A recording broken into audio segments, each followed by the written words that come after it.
Bozketa orain 12etan da hastekoa diputatuen kongresuan ganberako eztabaida goizeko 9:00 hasi delarik. Legearen moldaketak beste arrakala bat sortu du koalizio gobernuko bi kideen artean. Araudiaren ardatza onespa izatea defendatzen dute moreek eta indarkeria eta larderia astungarriak izatea. Sozialistek baina sexu erasoaren delituaren barruan azpiatal bat sortzea proposatu dute. Indarkeria edo larderia dagoen kasuetan zigorrak handiagoak izan daitezen. Eguerdion guztioi, 12 pasata iritsi da gurean gaur magazinari heltzeko unea. Gaurkoan Espainiar gobernuaren bueltakoak izpide. Aipatu legez gaur dira soilik baietz eta baietz legeari PSOEk egindako erreforma onartzekoak. Horren aurka protesta egin zuten atzo arratsaldean Bilboko eta Donostiako justizia jauregien aurrean. Besteak beste, hainbat talde gainera legelari eta teknikari feministak sinatutako manifestu bat ere kaleratu zuten. Aste honen hasieran erreformak legeari eraginkortasuna kentzen diola salatzeko. Mobilizazioan adierazi bezala PSOEren proposamen horrek epaile batzuek orain arte egindako murrizketen harira zenbait sektorek egindako manipulazio mediatikoak eragindako alarma sozial bati erantzuten dio.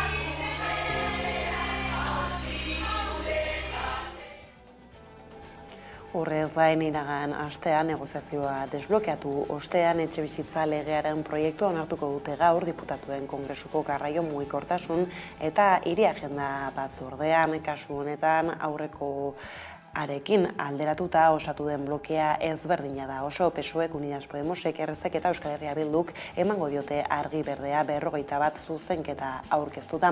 Honek eragindako erreakzioi erreparatuta berriz, Eusko Jaurlaritzak ez du iritzirik eman nahi izan etxebizitza legeaz denbora eskatu du. Bingen Zupiriak Eusko Jaurlaritzaren bozeramaileak adieraziz, haren edukiak ezagutuko diren momentuan erabakiko dutela zer egin behar den. Eusko Jaurlaritza EAJak eta PSEk osatzen dute, eta ez dute iritzi bera lege horren inguruan. EAJak aurka bozkatuko du. Salatu du nahaspila juridiko bat sortuko duela eta Eusko Jaurlaritzaren eskumenei eragin diezaiekeela. PSE berriz gustura dago maiatzen 28ko udal eta foru hauteskundeak baino lehenago Espainiako diputatuen kongresuan behin betiko onartza aurreikusita dagoen legearekin. Denis Itsasok Espainiako gobernuak Gipuzkoan, Bizkaian eta Araban duen ordezkariak ordea nabarmendu du adostu duten etxebizitza legeak autonomia erkidegoen eskumenak errespetatzen dituela eta legezko aterki bat emango diela erkidegoei izaera sozialeko politikak sustatzeko. Arnaldo Oteik Euskal Herria Bilduko koordinatzaile nagusiak astelehenean esan zuen lege horrek segurtasun juridikoa emango duela beste mota bateko etxebizitza politika egiteko. Fernando Grande Marlaska Espainiako barne ministroaren hitzek ez dute harritu Mikel Zabalza zenaren familia. Lourdes Zabalza Arrebak atzo Radio Euskadin adierazi zuenez betiko kontua da.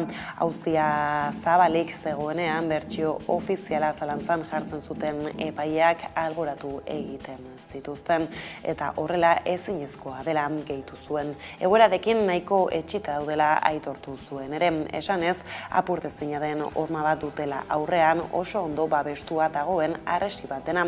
Eren egun EAJak eta geroa baik Espainiako Senatuko kontrol saioa baliatu zuten Grande Marlaskari aurpegiratzeko Arturo Espejo Guardia Zibila teniente general eta sostengu agintaritzako buru izendatu izana.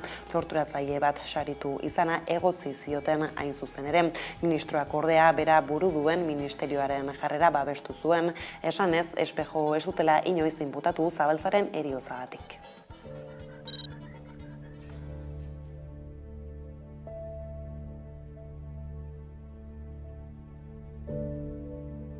a qué resolución judicial concreta, dígame fecha, juez, órgano judicial, el señor, el general Espejo, está o estuvo imputado formalmente y se le formalizó acusación. ¿Acaso tienen miedo ustedes a que pueda testificar que cargos del Partido Socialista Obrero Español del gobierno de Felipe González fueron cooperadores necesarios en el encubrimiento de un crimen cometido hace ya 37 años en plena transición? Ha sido premiado un torturador, es así de claro. Lotsa sentitzen dut, ez dut egoki ikusten.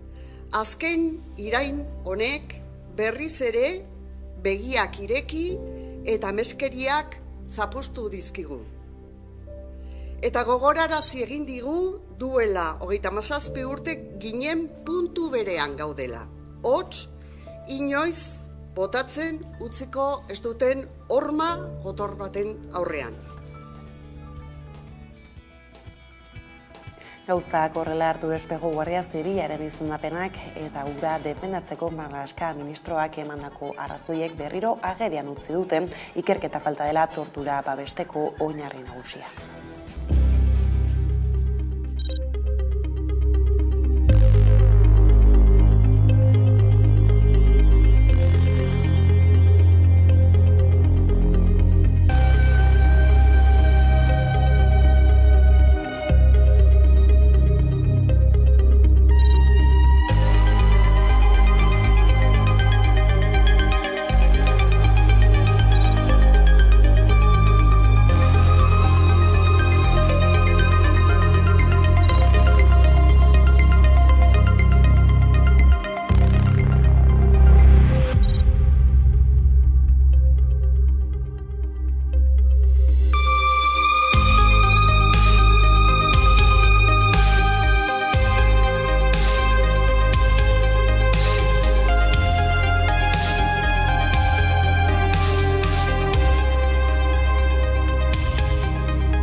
Zer uste dute Araba, Bizkaia eta Gipuzkoako herritarrek demokraziari buruz? Galdera horretatik abiatuta ikerketa zabal bat ondu du Arantzazu Labek Euskal Herriko Unibertsitatearen, Deustuko Unibertsitatearen eta Mondragon Unibertsitatearen lankidetzarekin demokraziari buruzko ulermenak gurean izeneko ikerketaren emaitzak islatu dute horrela, besteak beste.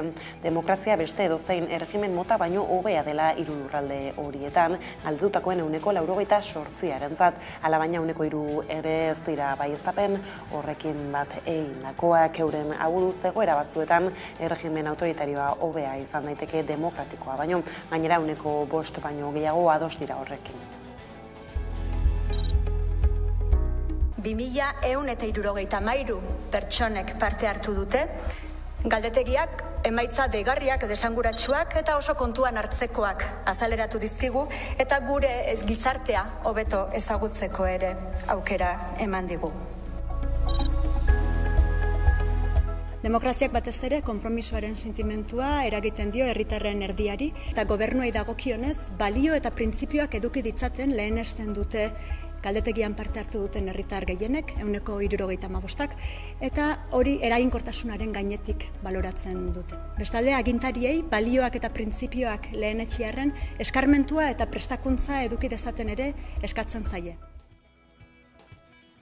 Gaizlatuta berriz ekonomia arloari iritsita, maiatzaren leheneko protesta bateratuari eutsi nahi dio Labek Baionan sindikatu abertzaleak haiek baztertzeko asmoa ikusi du intersindikaleko kide batzuen artean eta hori gainditzeko lanean diharduela esan du.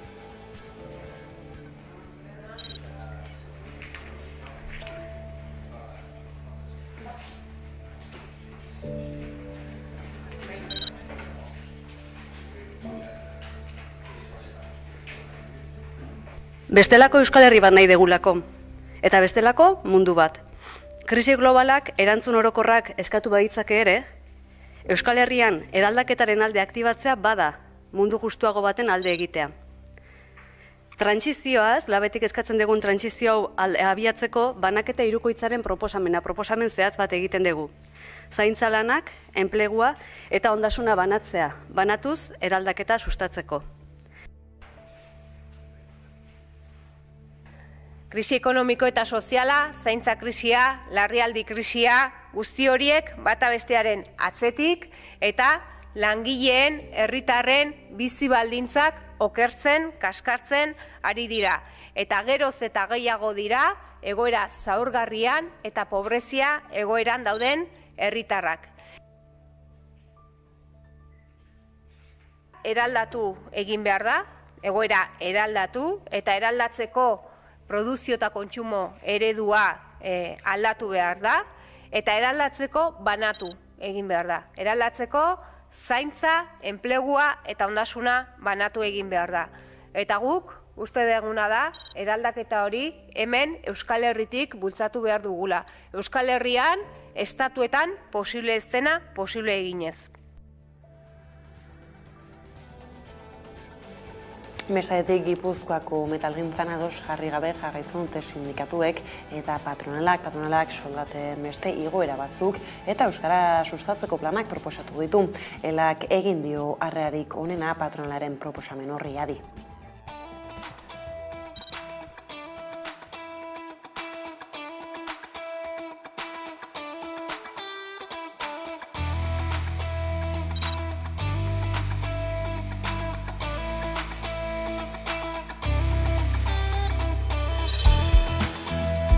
Gaur bakarrik ekarri duna izan da tabletako soldata igoeran egokitzapen bat eta gero euskaran inguruko proposamen bat.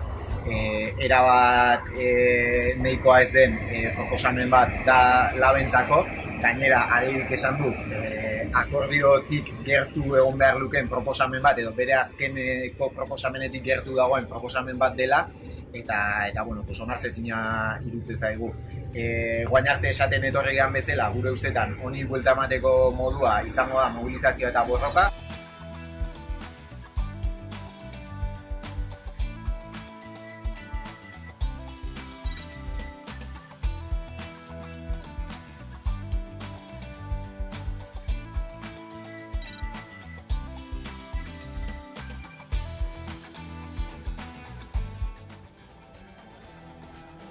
Ordea Eusko Jaurlaritzaren babesean sortutako elkarrizketa sozialaren mahaiak hurrengo hilabetetarako bere egin beharren programa osatu du.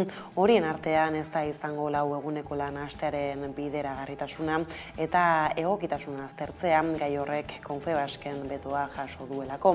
Aldiz, etxeko lanen artean izango da zaintzaren aldeko itun baten osaketan parte hartzea.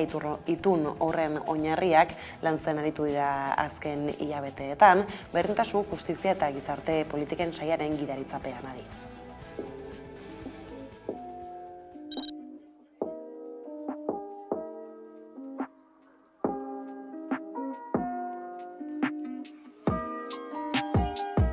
Gaur konpromiso bat hartu dugu. Euskadiko gizarte elkarrizketarako mahaiak eta haren agenteek egindakoa.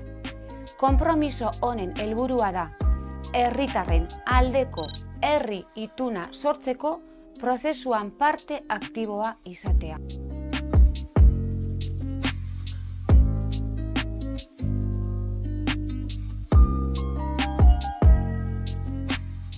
Gure gobernuak ongizatearen eta erantzukizun publikoen eredu propio baterantz aurrera egiteko pausua eman du. Hori guztia, nola ez, beste sektoreekin lankidetzan. Zainketa eredu propio nahi dugulako. Horretarako, helburu komunak behar dituzten transizio politikak prestatu behar dira.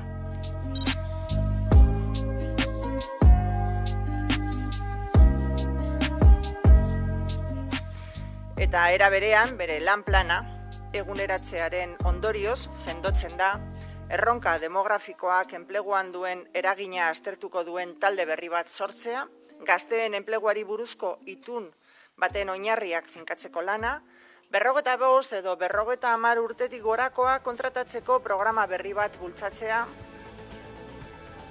Horrela protestei helduta Osakidetzako langileek protestak egin dituzte gaur goizean Txagorritxu gurutzetan eta Donostiako ospitalen atarian pairatzen dituzten lan baldintza eskasak salatzeko eta Eusko Jaurlaritzako Osasun Sailari berehalako irtenbideak eskatzeko. Salatu dute osasun publikoaren arazoak egiturazkoak direla eta berehalako konponbide sakonak behar dituztela osasun publikoa benetako lehentasuna bilakatzeko. Osasun publikoaren desegiteren aurka protestak egin dituzte Araba, Bizkai eta Gipuzkoako hainbat ospitaletan. Osakidetzaren egoera larria ohartarazi dute eta arazoa egiturazkoa dela gainera. Lan gainkarga izugarria, prekarietatea, hautaketa eta horniketaren prozesuak oso motelak dira eta garapen profesionalaren murrizketa mantentzen da. Eta bestetik herritarrek zerbitzuak galtzen dituzte. Guretzat hau onartezina da eta horregatik mobilizazioak egiten jarraituko dugu astero, maiatzaren 2 egun greba egin arte. Beharginek bizi dituzten lan baldintza eskasak salatu dituzte eta Eusko Jaurlaritzako Osasun Sailari berehalako irtenbideak eskatu dizkiote.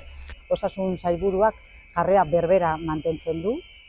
Alde batetik Osakidetzako langileen lan baldintzak ez du negoziatzen eta bestetik legebiltzarrean gure osasungintzaren eredua aldatuko duten dokumentua aurkeztu du inorekin adostu gabe. Bien bitartean, Mingen Zupiria Jaurlaritzako bozeramaileak Radio Euskadin sindikatuei leporatu die Osakidetzari buruz gezurrak esatea. Hala azaldu duenez, sindikatuen mobilizazio legitimoak gorabehera, lakoa osasun publikoa babesten eta bertan inbertitzen ari da, eta ez osasun sistema privatizatzen. Sindikatuen hitzetan baina, Osakidetzak ez du beste planik murrizketak aplikatzen eta langileak ez dutzen jarraitzea baino. Egoera horrela, mahai sektoraleko sindikatuek maiatzaren 18 eta 19 bi greba egun deitu dituzte mahaiaren blokeoa, egoeraren larritasuna eta sailaren konponbide eza salatzeko. Horrez gain, osasun publikoaren aldeko herri plataformak Bilbon, Donostian eta Gasteizen larunbaterako manifestazioak deitu ditu.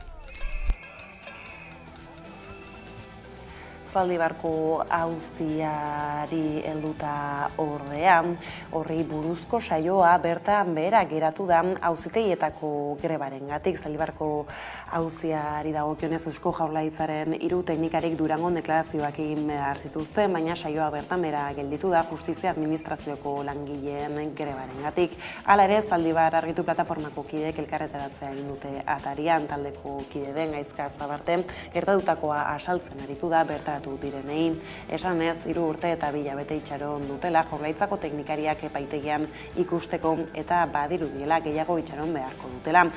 Zabarteren esanetan Jaurlaritzak auzi horretan duen erantzunkizuna ez da teknikarien mailara mugatzen, gainera ez da lehenbiziko aldia deklarazioak atzeratzen direna, berez martxoan egitekoak ziren Geixer HPC ingeniaritza enpresako 5 langileren deklarazioak letra duen grebarengatik egunez aldatu behar izan zituzten.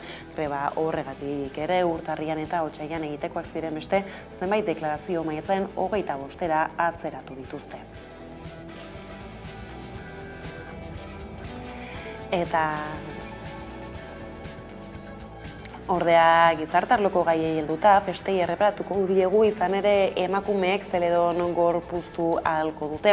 Horrela adierazi du Gasteizko blusa eta nesken batzordeak aste honetan. Gorka Ortizde Urbina nork ordezkatuko duen erabakiko dute eta adierazi dute 5 urtez bai neskek eta baita ere blusek Zeledon izateko aukera izango dutela.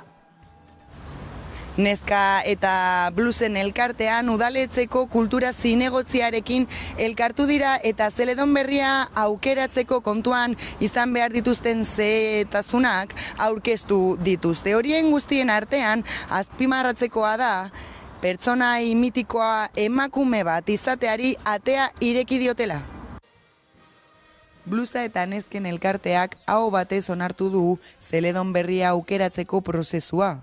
Gorka Ortizde Urbina azken aldiz izango da Zeledon eta 2024ko Gasteizko jaietan beste norbaitek jantziko du Zeledonen txapela. Elkarteak Estibaliz Kanto kultura zinegotziarekin bilera bat izan zuen eta Gasteizko pertsonai mitikoa aukeratzeko prozesuaren ibilbide horria aurkeztu zion. Batzordeak, berdintasun ordezkariek, zinegotziak eta gaur egungo Zeledonek parte hartu zuten bileran. Onartutako dokumentuak zenbait urratz biltzen ditu. Besteak beste erabakiko duten eragileak nortzun diren, noiz hasiko da prozesua eta nola izango den aurkezpena. Horrekin batera zenbait bete behar zerrendatzen ditu. Kuadrilla bateko kidea izatea, EAEko hizkuntza ofizialetan zuzen hitz egiteko gaitasuna eta kuadrilla bakoitzak hautagai bat aurkeztuko du. Gainera, orain arte ez du inoiz emakume batek lekukoa hartu. Beraz, izan daiteke 2024ko Zeledon lehen aldiz emakumea izatea. Zaki dugu da, Zeledon pertsonaia izango dela orain arte izandakoa bezalakoa, eta barrutik doan pertsona edo izan daitekela edonor. Blusa eta Neska Komisioaren parte den edonor izan dezakela, errepresentatu dezakela Zeledon. Eta gaur egungo izenarekin, Zeledon izenarekin, jantziekin, eta bar. Aldatuko dena da, pertsonaia mantenduko da, eta aldatuko dena da, hori korpusten duen pertsona. Bestalde erabaki duten beste araua da ordezkaritza urteak gehienez 5 urtekoa izatea. Gauzak horrela, Gorka Urtiz de Urbinaren azken jaitziera urtengo jaietan izango da, eta litekeena da, hemendik aurrera ibilbide hori emakume batek egitea. Eta festak izpide ditugula, hasi dira Iruñeko auzoetako festak, baita ere bihar botako dute txupinazoa Sanduzelai auzoan asteburu bete egitaraguarekin, kontzertuak, kalderetea, erraldoiak eta garrikadantzak banan-banan auzo guztien festen desfilea martxan da Sanferminetara arte. Hasi da atzera kontua Sanferminetarako. Asteburu honetan Sanduzelaiko festak ospatuko ditugu Iruñ herrian. Auzo guztien artean lehendabizikoa da Sanduzelai kohetea botatzen, eta bere gibeletik auzo guztiak Sanferminetarako lasterketan. Egitarau oparoa 12.000 biztanle dituen auzoarendako. Aurten nobedade batekin, 2 festagune. Hortziralean txupinazoa. Larun batean auzoko kuadria guztiak kalderetearen bueltan bilduko dira. Eta egunoz, Jon, Katalintxe, Gartzia eta Maritxu erraldoiak auzoko, zoko, ume eta gurasoekin batera ezker eskuin arituko dira jirabiraka. Eta noski, arratsean kontzertuak. Nahi duenarentzat, gaua hurrengo eguneko goiza lagun artean besarkatzeko. Hala ere, Sanduzelaiko auzokideek auzoko besten antolaketan topatzen dituzten oztopo guztiak salatu dituzte. Izan ere, duela urte batzuetatik aintzin, auzo elkarteak antolatzen dituzten auzoetako festak enpresa pribatu eta irabazi asmokoak balira bezala tratatzen ditu Iruñeko udalak. Betiko auzoetako aldarria da oztopo gutigo eta laguntza gehiago ematea. Eta Sanduzelaiko festak txantreari luzatuko diote lekukoa datorren asteburuan. Hasi da auzoen karrikadantza uztailera arte.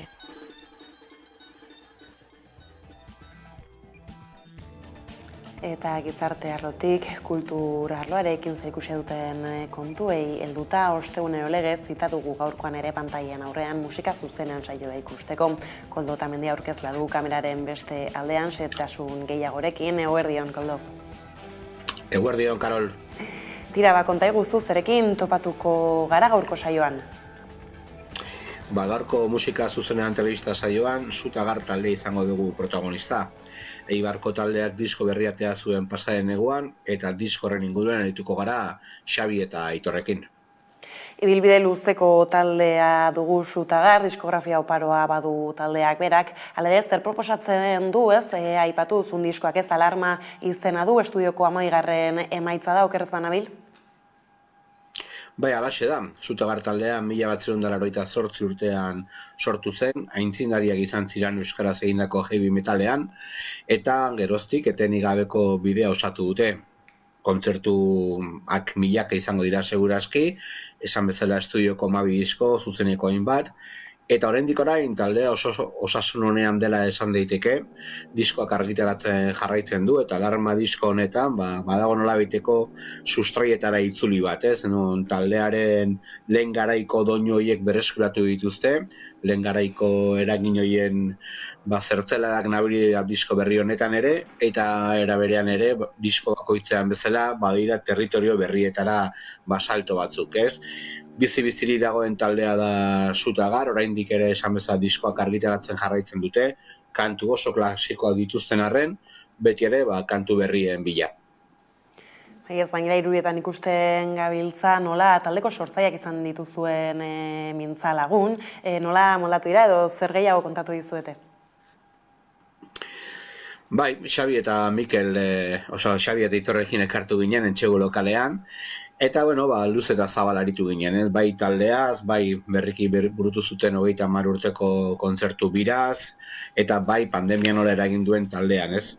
Disko hau berez, atera barko luke egoera normal batean, 2020-2021 urtean, eta azkenean, kasi 2 urte berandugo atera da, ez?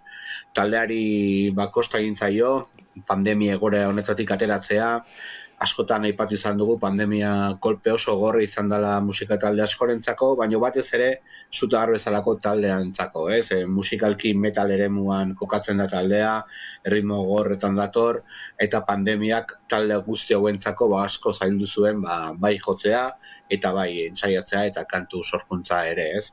Esan daiteke Zutagar sustraietara itzuli dela eta oso disko potentea osatu dela taldeak, dagoeneko 12 dira estudioko lanak, 2 ordu jotzen dituzte zuzenean, eta hala ere beti ere kantu berrien aldeko apostu egiten dute, ez? Eta kasu honetan aipatu behar da nola taldeak ja abiatu duen kontzertu bira, eta kontzertu bira honetako kantu zerrendan Alarma diskoko 8-9 kantu jotzen ari dira, ez? Eta hori asko da Zutagar bezalako talde mitiko batentzako non oso zaila duten kantu tipikoak eta mitikoak kantu zerrendatik. Ez, gainera hor kuriositate bezala ere orain gutxi ez herri urratseko kantua zabaldu dute, eta horrez gain zuzenekoak ere aipatu dituzula, non ikusialko ditugu aurki?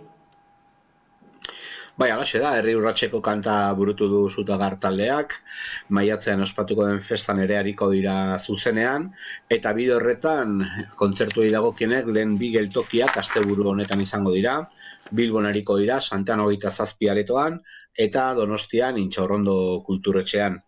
Maiatzean ere izango da taldea zuzenean ikusteko aukera, eta bide horretan herri urratsen hariko dira, Orozko Rock jaialdian ere, eta bai eta Atarreako Toten aretoan ere. Uda ere bero izango du taldea, baina oraingoz horiek dira hitzartu dituzten emanaldiak. Taldearen bueltan gehiago jakiteko adi izango gara gaur musika zuzenean saiora, Koldo, esker mila gurekin tarte hau konpartitzarren urrengora arte. Eskerrik asko zuei, mila esker. Eta horrela iritsi da gurean gaur magazinaren lehenbiziko atalaren bukaera, jarraian elkarrezketa nagusiarekin bueltatuko gara. Gaurkoan Josu Etxaburu izango dugu gonbidatu nagusi gisa gure eskuko bozeramailea. Laster arte.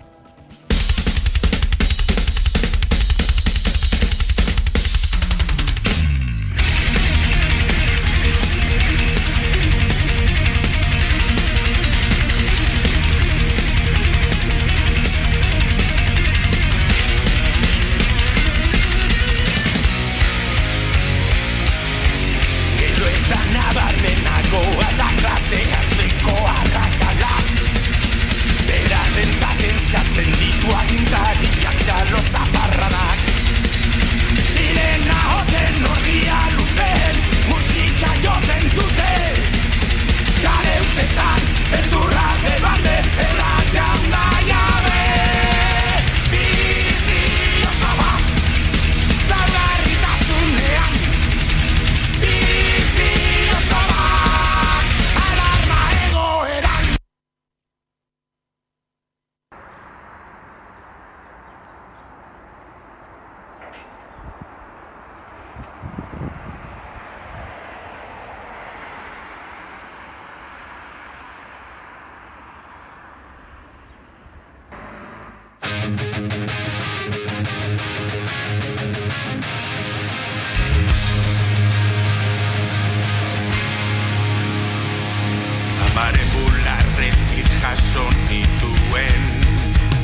12:30 direla iritsi da eguneko elkarrizketa nagusiari heltzeko unea, eta hortarako gaur gurekin Josu Etxaburu gure eskuko bozeramailea dugu, ondo etorri gurera. Eskerrik asko, gonbidapenagatik.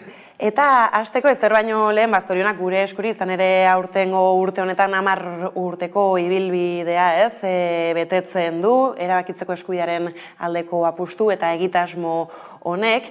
Beraz, gainera badakigu ere justu asteburu honetarako horri helduta nazioarteko konferentzia bat baduzuela eskuartean, hala ere horri iritzi aurretik galdetuko dizutean, nolako balorazioa egiten duzuen, azken 10 urte hauetaz, agian zer nolako aurrerapausoak eman diren gizarte mailan.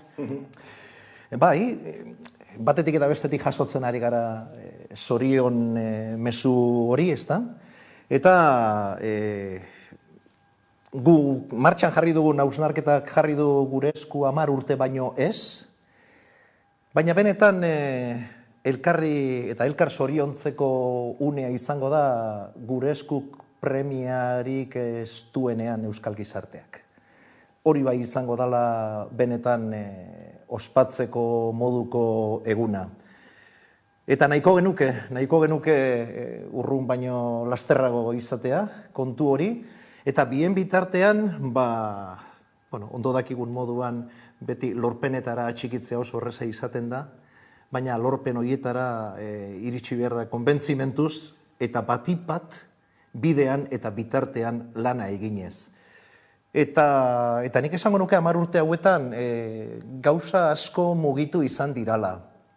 Jakin badakit egon daitezkela kontrako diskurtsuak ere, esaten 10 urte pasatu dira eta ez dugu ezer aurreratu, eta bar, ez naiz izango ni sinesmen hortakoa. Zan nahi dut, duela 10 urte euskal gizartea modu batekoa zan, giro eta egoera batetik gento zen. 10 urte hauetan gure esku, beste askorekin batera, baina gure eskuk ere bere ekarpen bat egin du erabakitzeko eskubidea modu naturalean gizarteratzeko eta garai batean arantzatxua zen gai bat mai gainean jarri eta lasaitasun osoarekin hitz egiteko alde naiz kontra.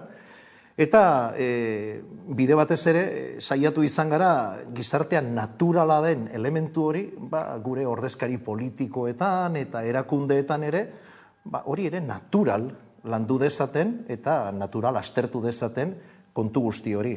Beti ere gogoratuz, duela 10 urte jaio ginala fikoan, ez aldarrikatzeko erabakitzeko eskubidea eta bai ostera gauzatzeko. Eta horregatik diot, gauzatzen dugunean hori bai izango dela zorioneko eguna, ze euskal gizarteak bere hitza eta erabakitzeko eskubidea egikaritzeko aukera izango du, eta horretan gure eskuk euskal gizarteari eta euskal herritarroi eskerrak eman eta agur esango dugu. Bai, ez da, azken finean euskal gizartea bera bai izan da ez, 10 urte hauetako protagonistateriko bat, eta hor zeharka ere aipatu dituzu erakunde publiko, politikoak, zentzu horretan ez, elkarlan horrek ere eman du? Bai, eta gainera begibistakoa da, esan edut hori uka ezina den elementu bada. Nabarmena da gure esku 10 urte hauetan ekimen diferenteak egin dituela, guztia koloretsuak eta alba da burujabetza prozesu hau irripar zabalenarekin eta naturalenarekin eta zintzoenarekin egin da, eta egia da ostera, baita be, eta guk alaxe sinesten dugu behintzat, egindako hainbat eta hainbat ekimeni esker etorri izan diralakero beste erakunde batzuetan hartu diren erabakiak. Izan akordio politikoak, edo izan duela gutxi Eusko Legebiltzarrean hartutako erabakitzeko eskubidearen alde, ez da? Beraz, gauza hauek sinestuta gauda ez direla gertatzen baielako, ez da? Hau da, ateratzen dira, hain zuzen, Euskal Herritargo bat eta Euskal Herritarrok aktibatuta gaudelako eta bultzatzen dugulako hori horrela gertatu dadin. Eta uste dugu bidea hori xedala. Ez, eta hor tartean fiko babera aipatu duzu, ez da kasualitatea ez, larun bat honetako ekitaldia edo batzarrandi hori bertan izatea ez, itxasargia ez da bai da mamitzen aritu zarete orain artean ez, oraindik ere larun bat horrela begira ez, bada hor beste eztabaidarik pendiente, baita emaitzak ere ala ere orain artean ez zer eman du? Iruditu zitzaigun, 10 urte ez dira egunero betetzen, hori ere egia da, Eta momentu egokia izan zitekeela geldiunetxo bat egiteko. Baina sarritan esaten da moduan ez analiziaren paralizian geratzeko. Hau da, aztertu dezagun, zer den balekoa, ze egia da baita ere, eta azpimarratu behar da utxetik ez gatozela. 2013an jaiozan, ekainaren 8an, gure esku. 2 urte geroago, eskura prozesua martxan jarri gendun, esaten, herri ekimen hau nola antolatzea nahiko genuke, ezta? Eta oraindik hainbat elementu eskura horietan agertzen diranak balekoak dira gaur egun. Baina ezin dugu ahaztu ere eta ezin diogu buelta eman eta beste nonbaitera begiratu, esaten dugunean, azken 10 urtetan Euskal Gizarte asko aldatu dela, eta Euskal Herritarrok ere asko aldatu garela, eta militantzia ereduak asko aldatu dirala, da atxikitzeko moduak asko aldatu dirala. Beraz, behar gendun, ziurgabetasun egoera hauetan, ezta? Eta horregatik, iruditu zitzaigun kontzeptua, itsasargiaren kontzeptua interesgarria zala, ez? Argia. Eta argi hori aurkitzearena, helburu nagusia itsasargiarena da, eta izango da, datozen urteetako gure eskuren norabidea zehaztea, eta lanildoak zehaztea. Eta nik uste hor lan, desenteko lan eta lan oso txukuna egin dala. Ze metodologikoki saiatu izan gara hausnarketa kolektiborako guneak sortzen, hiriburutan, eta eskualde buruetan eta bar. Gero, norbanako moduan, gure eskuren plataformatik, plazatik, bakoitzak bere ekarpenak egiteko aukera izan du, eta gero, eskertu behar diegu gainera, gurekin kafe bat hartzeko gonbitea onartu digutenak, eta euren kanpo begirada eskaini digutenak. Eta guzti horrek, osatu du bizka bat, itsasargia dokumentu horietan agertzen diran 11 atal diferente gure eskuren norabide eta lanildoak zehazten. Horren emaitzak larun batean bertan egingo dituzue publiko, ez da, oinarriak ala ere ez, hortxe izango dituzuea da markatuta. Ba, ira bat, ze duela 10 urte aipatzen gendun herri bat ginala, herritarron garaia dala, eta erabaki nahi dugula. Eta 10 urte geroago, bakaso guri behintzat ez zaigu ezer iraultzaileagorik eta berriagorik bururatu hori berrestea baino. Eta 10 urte geroago esatea ez. Jarraitzen dugu herri bat izaten, jarraitzen dugu herritarroan garaia izaten, eta jarraitzen dugu erabaki nahian. Beraz, hortik abiatuta, bai berretsi ditugu hainbat lan lerro, esate baterako, Euskal Herriari, hau da, 7 lurraldei begirako proposamena dala gure eskuk proposatzen duena, proposatzen diona Euskal Gizarteari. Jakinda esatea errezagoa dala egitea baino, hori ere egia da. Ez dut uste inolako ariketa nostalgikorik egin dugunik, eta bai aurrera begirako ariketa bat. Eta gainera, plazaratuta garatzeak eta egikaritzeak dituen arazo guztiak. Baina aldi berean, esanez, gu prest gaudela langintza horretan aritzeko. Eta gero badira beste lan lerro batzuk ere interesgarriak, nazioarteari begirakoak, esate baterako, eta hortik dator fikobako ikusmira baita be, nik uste dugu denetatik ikasi behar dugula, burujabetza prozesu guztietatik, eta gero badago beste elementu bat ere plazaratzea gustatuko litzaigukeena. Eta da, izenburuak berak adierazten du, nolabait, 10 urte baino ez. Eta horrek adierazten du burujabetza prozesuak prozesu dirala. Eta gustatuko litzaigukeela azkar batean egikaritzea, baina kostatuko dala, bai? Kostatuko dala. Beraz, badira elementu batzuk interesgarriak gure ustez hor, eta gero gureak diran propio diranak, ez? Euskal Herritarrak aktibazioa, alduntzearena, antolaketarena, eta bar, nik uste hortik joko dugula. Baina aipatu zu nola importantea baden bide horretan, ez? Iturri ezberdinetatik edatea, eta zentzu honetan, ez? Orain honetan nazio artera begira jarriko zarete, eta hor besteak bestez mainguru zentralei errepatuta bada lehenbiziko bat, ez? Lurralde gatazken konponbidea Europako eremuan izena daramana. Zentzu horretan, ez? Zer da, azpimarratu gura duzuena lerroburu horri begira? Nik azpimarratuko nukeena da, era bat lerrokatuta datorren ideia. Eta da, burujabetza prozesuek, datozen urteetan emango diren burujabetza prozesuek, nazioartean ere jokatuko dirala. Eta horretan, argitasun legearen bidetik, edota koiuntura desberdinak sortuko dituzten abagaduneetatik, ikasteaz aparte, geure buruak ere prestatu behar ditugu, estenario berri horretan, Euskal Herriak ere ahots propioa izan dezan. Beraz, kanpora begira baldin bagaude, eta kanporako begira da hori, baldin badaukagu hain zuzen horregatik da. Uste dugu, Europak momentu honetan duen egiteko modua, hau da, barne gatazkatzat jotzea, estatu baten barruan gertatzen diren, Kataluniarekin edo gurekin edo gallegoekin gertatzen diren horiek, momenturen batean doktrina hori aldaarazi behar dugu.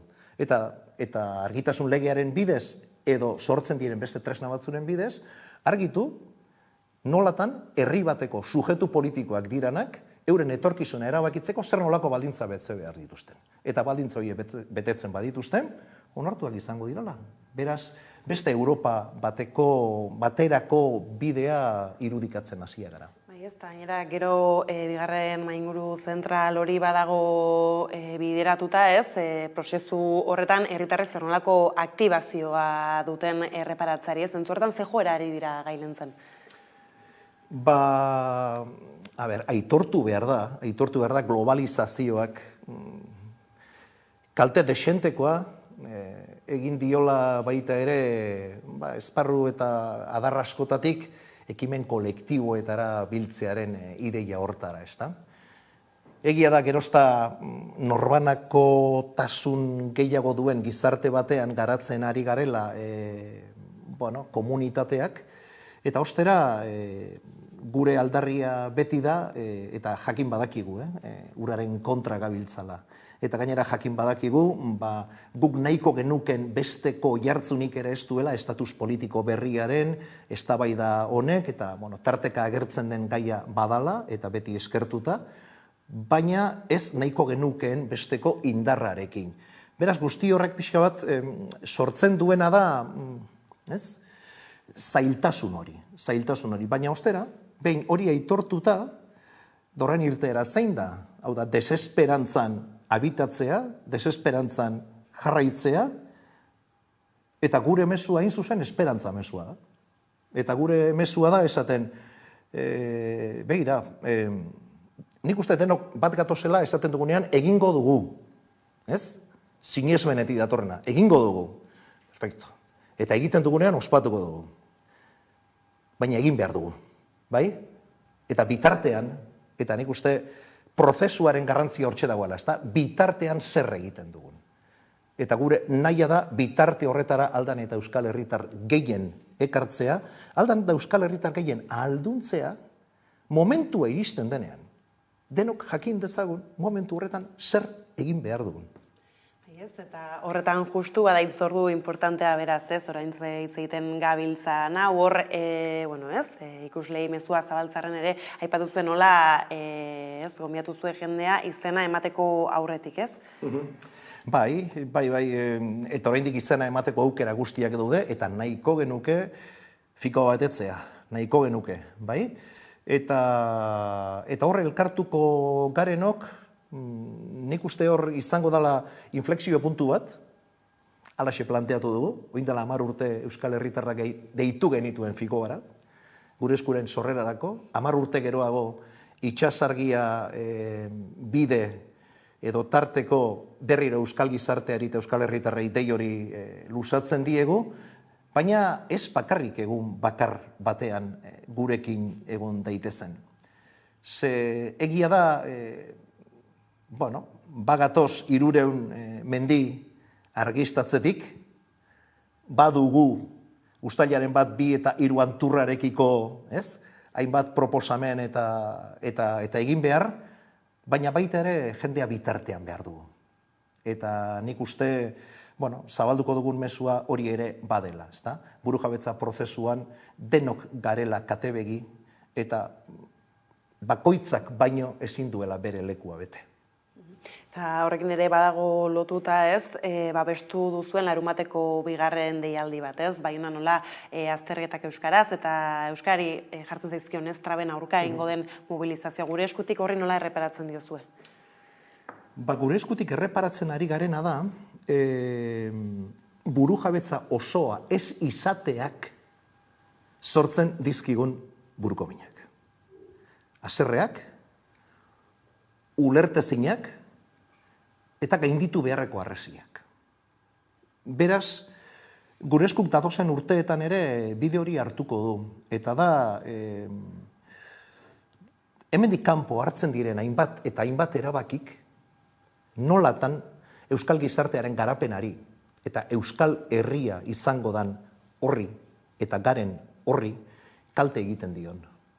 Beraz, gure diskurtsoa bada burujabetza osoaren nahi hori, eta bitartean egingo duguna da gure burujabetza oso hori igatzen, mosten, kentzen, arresi bihurtzen dituzten guzti horiek salatu, azken batean, euskal gizarteare konstiente izateko, badirala burujabetza materialarekin zerikusia duten hainbat eta hainbat elementu, gure ekarpena estatus politikoaren zera hortatik izango dela, baina burujabetzarena datozen urteetan, eta gaur da eguna ere, eremu estrategikoa dela. Eta oso ondo dagoela bakoitzak gure borrokak egitearena, baina borroka partekatua izan behar dela. Eta horrekin lotuta ere badago, injustu, Udaberriko portatik bueltan garela, horiek ere eman dute zer edo zer, eta hortartan izan dugu aberri eguna bera, guztizko deialdiak izan dira, batzuk alderdi politiko deitutakoak, bestatzuk deialdiak elkarrekin ospatzera, bestak beste Donostian izan zinen batera ekimenak deitutako hitzordu horretan, esango zenuke, eta lehentxeago ere aktibazioaz aritu garela agian badu lotura, aberri egunak oraindik ere balio duela lotzeko, euskal herritarrak norabide berera begira? Elementu interesgarria dela, iruditzen zaigu, bai? Eta gainera, bertako leloarekin erabat bat egiten dugu, ezta? Bagara, badugu, eta gogoratzen naiz, bertan baita ere beste ideia bat plazaratu nuela, gehitzen esaten eta bada. Bada garaia, baita ere, honetan beste urrats bat aurrera eman dezagun, hitzegin dezagun hitzegin beharreko guztia, baina bada garaia, zesarri askotan gainera erabakitzea eta bar asko lotzen da gure eskurekin, baina gure eskutik izaten duguna da, gure eskuk igual hori plazaratu egiten dugula, oraintxe egiten ari garen moduan, baina hori euskal gizartearen gehiengo baten nahia dela. Beraz, euskal gizartearen gehiengo nahia baldin bada, argi dago bagarela, argi dago badugula indarra, baina baita ere argi dago badala garaia urratsak benetan esatetik egitera jauzi hori eman dezagun. Eta Donostian bakarrik ez, Elorrion ere izan zara azken astutan, kasu honetan gaztez inguratuta, burujabetza izan duzue izpide, eta hor, nola ikusten dituzu gazteak eurak ez alako gaien bueltan? Lehenengo eta behin, eskertu beharra dago, horrelako ingurutan egotearena, eta gonbidapena jasotzea eurekin partekatzeko. Nik uste oso interesgarria izan zela, eta gainera bertan alaxia azaldu nuen, ez ezala izan aurreneko aldia elkarri begiratuz burujabetza prozesu ez hitz egiten duguna. Eta nabarmena da, balekoa izan zen, pixka bat ikusteko gazteen inguruan burujabetzaren bide hori nolatan irudikatzen ari diren, eta nik uste oso interesgarria izan zala baita ere, edo hala pentsatu nahi dut, eurentzat ere, jakitea pixka bat gure eskuren burujabetza prozesua nola irudikatzen ari gara. Ze egia da, entzulegoaren batazbesteko adina 19-20 urtetakoa izan da gure esku duela 10 urte jaio izana, galdetu nuen, ea gure esku esan da zer datorkien burura, eta baziran esan zutenak jaia, baziran esan zutenak gizakatea, eta bateko naiz besteko, baina asko gurasoekin eta hurbildu izanak, ez da?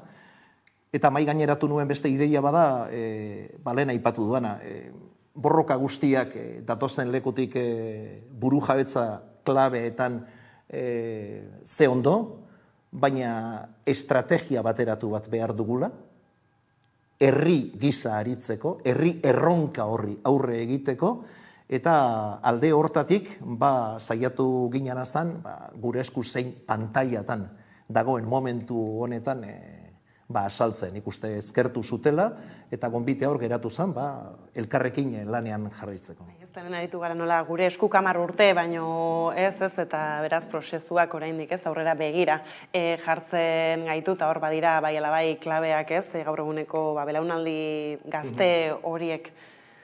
Bai, eta hor arrisku handi bat ere badago. Bueno, arrisku diferentea daude. Arrisku nagusiena da gehiagizko lubakiak, bai? Hau da, bakoitzak oso beretik aritzea eta ikusmira estrategiko hori galtzearena, sarri askotan galdetzen diet, eta nola motibatu jendea, ezta? Eta motibatzeko moduak badira norberak etxetik dakarren motivazio hori, ezta? Ze nahi ditugun gauzetara ederki asko atxikitzen gara, baina gero atxikitzeko ere, nik uste Euskal Herritarroi eta Euskal Gizarteari estrategia bateratu bat eskaini behar zaigula. Eta horrek ere ilusioa piztu dezake. Eta zen, ara, ez? Denok ari gara burujabetza ekimenetan da burujabetza utuak egiten, halako Euskal Herri bat irudikatzen ari gara, lotuko natzaio, bai? Proposamen honi. Eta arrisku nagusiena da belaunaldiok elkarri begiratu eta elkarrekin hitz egiten hasi behar gara. Jakin da, egiteko moduak, esateko moduak, asaltzeko moduak, desberdinak dirala, ala beharrez, alaxe izan behar da. Baina horrek ez du kentzen, oinarrian dagoena jokuan ez dugunik partekatzen. Eta hortik abiatu behar gara. Eta horretarako kontua ez da jende gaztea zaharrago garen non egiteko moduetara erakartzea, ez? Gazteek zilegitasun osoa dute.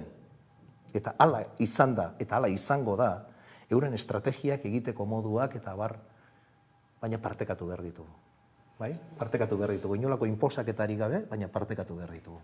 Ez horretan urratsgehiago ematen diren. Eta gaizlatuta martxan da inoiz egin den ikurrinik handiena sortzeko finantzaketa kolektiboa, ez? Hau, talentxago ere aipatu duzu, ez? Nola Frantziako turra, Euskal Herriko lurraldean abiatuko den, 3 egunez Euskal Herria beraz zeharkatu egingo du, beraz, konde guzu ez, zer duzuen esku hartan ez, oraindik ere enteratu ez denarentzat.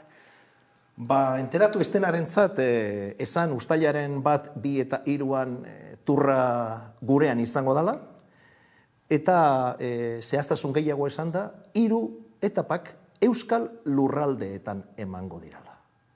Ze norbaitek pentsa dezake aurreneko 2 ematen dirala EAN eta 3. ostera Frantziara pasatzen dela. Bidasoaren bestaldean Euskal Herritarrak eta Euskal Herria bizi da. Beraz, 3 etapa horietan bat egiten dugu hor beste leku batzuetatik eta egindan deialdiarekin, hau da ikurrinaren simbologia hori erabiltzearekin, eta ari gara hor ikurrinari berea ematen, baina egin nahi duguna da ikurrin uholdea sortu, esan nahi dut. Erra xamarra izan daiteke, irteeran, Bilbon, jende andana bat elkartzea, baina ez dugu nahi hori bakarrik. Nahi duguna da, 3 etapa artean, hartzen diren irudiak, aipatzen dan mesua, etengabea izatea. Ikurrin uholde hori sortzea, bidasoatik harago ere. Hori da elementu bat, eta bigarren elementua da ikurrin handiena eta crowdfundingaren bidez, hor diru ekarpen txiki handi edo bakoitzak alduen bide hortatik, aukera dago gero ikurrin horretan norbere izena agertzeko. Ze ona, ezta? Eta ikurrin horrek hartuko du bere dimentsio ederra, eta norbere izena bizena gorri berdean joango dira, ze zuriak eramango duen leloa izango da Basque Decide, Euskal Herriak erabaki. Eta hori, saiatuko gara leku estrategikoetan lekutzen, izan turreko helikopteroak hartuko dituen irudiak, edo izan gu geu sortuko ditugun edukiak, baina adierazteko nazioarte osoari, hemen badela herri bat, bidasoaren bi bazterretan bizi den herri bat, erabaki nahi duen herri bat, eta temati jarraituko duena burujabetza osoaren prozesu hori bururaino eraman arte.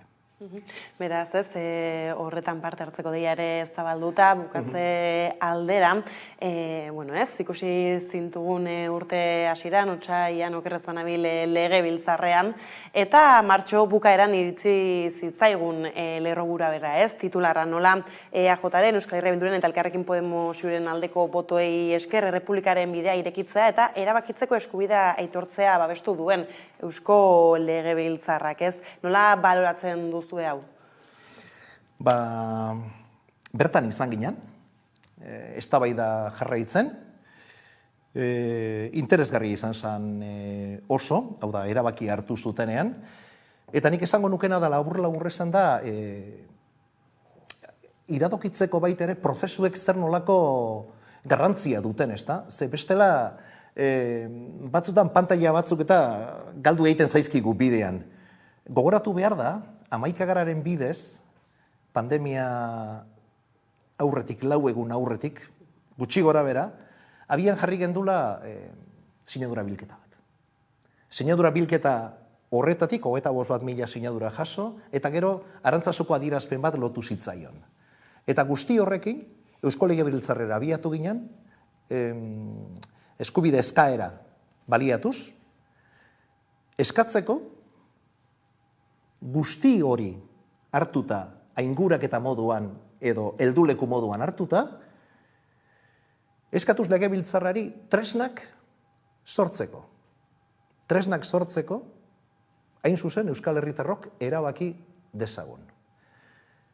Hortik etorri izan gero, hain zuzen, aipatzen duzun adostasun kontu hori, nik uste 75 legebiltzarkidetatik 58, hau da, 177 erabakitzeko eskubidearen aldeko autua egitea, beste mugarri bat dela iruditzen zaigu. Norbaitek pentsa dezake baita ere bakarrik deklaratiboa dela eta horrek ez karamatzala inora, guk ez du guztiago horrela denik, baina baita ere, justu momentu horretan ez genduna zan, eskertzen dugu eta hartutako erabakia bere horretan balioan ipintzen dugu, baina ez da nahikoa. Bai? Jarraitu behar dugu lanean, hain zuzen, orain onartu dena, 177ak Eusko Legebiltzarrean, baiezkoa eman dion hau, garatzen eta egikaritzen. Hori da gure mezua honetan. Bai, ez da nire legebiltzarretik aurrerago, harinago ere parkatu ez, iritzi izan zaizkigu erabakitzeko eskubidearen aldeko ahotsak, ez alare, esaten duzu bezala bada, babesik eta handiena jaso duen unea hau. Beraz, orain epe laburrean ez, esan bezala ez da nahikoa, espero da mugimendu berririk? Nik uste deno gaudela jakitun, hauteskunde garaietan gabiltzala, bai? Eta mugarria bera garrantzitsua da.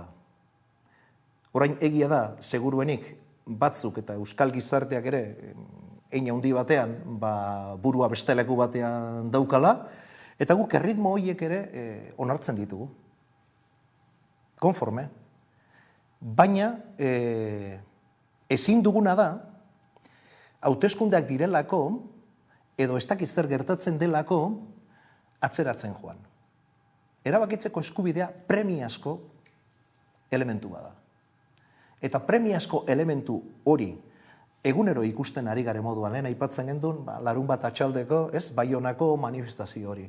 Eta etorriko dira oraindik beste elementu batzuk burujabetza osoa ez izateagatik kaltetuko gaituztenak. Beraz, egunero erakusten ari dana da, benetako premia duen elementu badala. Beraz, batzuk eta besteok, agenda diferenteak eta modu paraleloan kudeatzeari ekin beharko diogu, burua leku bakar batean jarri ordez, honi ere bidea emateko. Zeguk, baita ere, gure adierazpen hortan esaten gendun, ze ondo 177ak babestea, erabakitzeko eskubidea, baina guk herritar moduan aurrera jarraituko dugu, bidea egiten. Eta premisari horri iritsita, ez, zaten diateia, benutzi behar dugula elkarrizketa arrakastatxua suertatu dadila, ez, larun bateko ekimena bera, ez, bilkura hori, eta eskerrik asko zuri gaur gurekin tartetxau konpartitzarren. Eskerrik asko zuei, eta betiko moduan, deitzen diguzunean, hementxe izango gaitu zuen. Eskerrik asko. Naiz hori entzuteaz, eta orain segidan solasaldiarekin bueltatuko gara.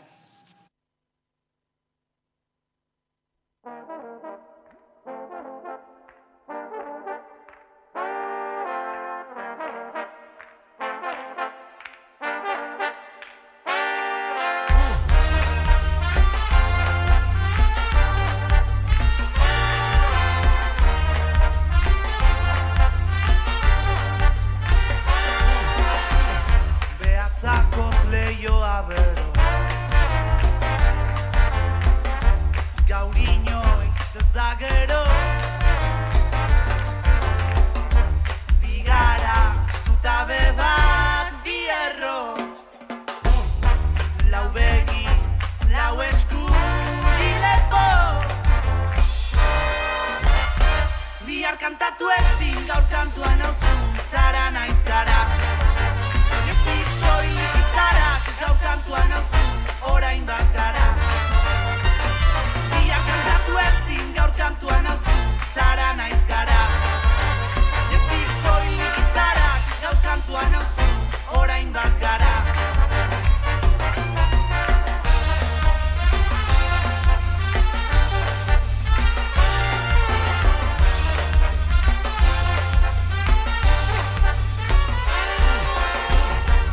Zapean bildu duzu ahotsa, inork ez gaitu ezagutzen. Negua da, eta zu hotzik egiten. Leio ireki bat, zalantza guztiak argitzen. Bihar kantatu ezin gaur kantuan hauzu zara naiz gara. Gaur kantuan hauzu orain bat gara. Bihar kantatu ezin gaur kantuan hauzu zara naiz gara. Gezik soilik izarak gaur kantuan hauzu orain bat gara. Orain bat gara. Orain bat gara. Orain bat gara. Orain bat gara. Orain bat gara. Bihar kantatu ezin gaur kantuan hauzu zara naiz gara. Gainetik soilik izara gaur kantuan hauzu orain bat gara. Bihar kantatu ezin gaur kantuan hauzu zara naiz gara. Gainetik soilik izara gaur kantuan hauzu orain bat gara. Bihar kantatu ezin gaur kantuan hauzu zara naiz gara. Soilik izarak gaur kantuan hauzu orain bat gara. Bihar kantatu ezin gaur kantuan hauzu zara naiz gara. Gezik soilik izarak gaur kantuan hauzu orain bat gara.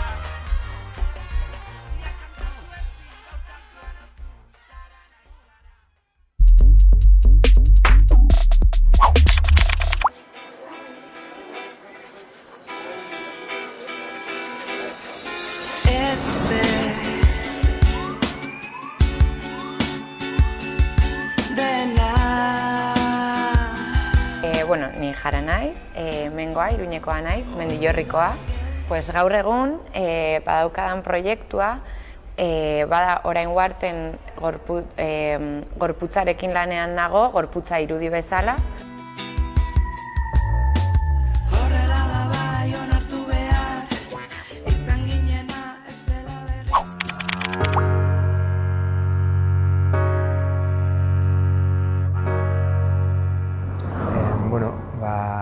Peru dut izena,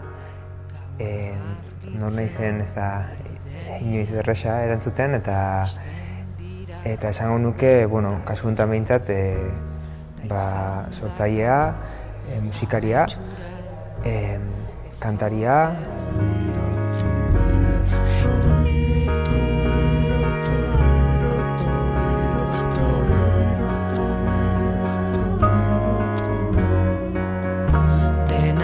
hotza, dena grisa, dena lur, dena bizitza.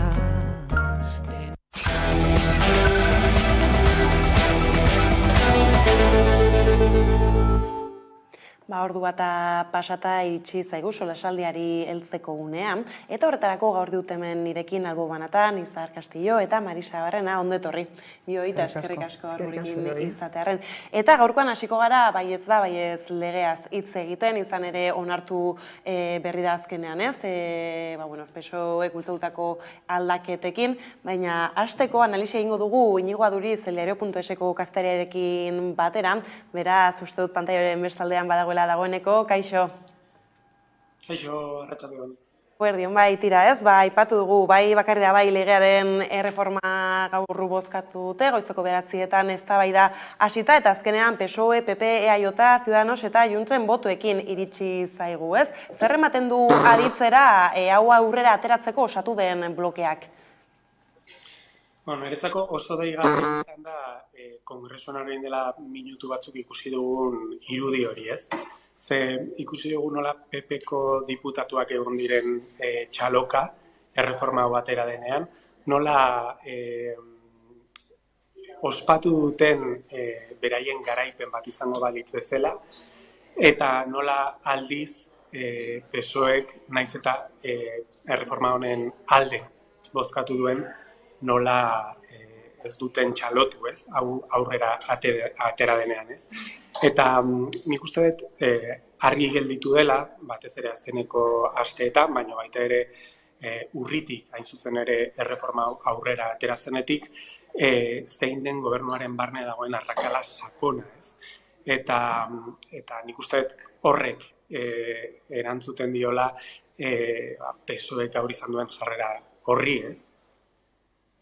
Duzu nola hau baden beste ez, arrakala bat eragin duen elementua, besteak beste ez, alderdi moreak ez araudiaren ardatza, nola onespena izatea ez duten aldatu nahi, zer dakar legearen erreforma berri honek?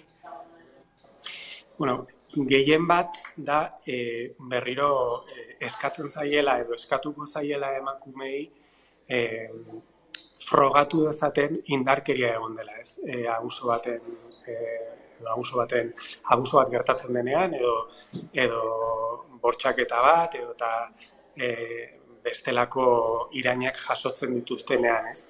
Horregatik Unidas Podemosek ez zuen garbi ikusten aldaketa hau, eta, badirudi PSOEren helburu nagusienetako bat dela hemendik aurrera epaileek ezin izatea edo aukera gutxiago izatea zigorrak leunago izateko, ez?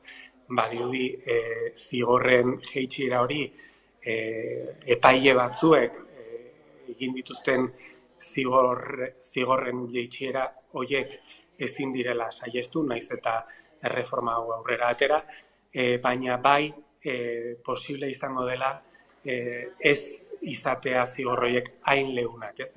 Orain arte izan diren hain leunak. Unidas Podemosek proposatzen zuen, hain zuzen ere indarkeria agravante bat izatea, eta indarkeria gertatzen diren kasu horietan zigorrak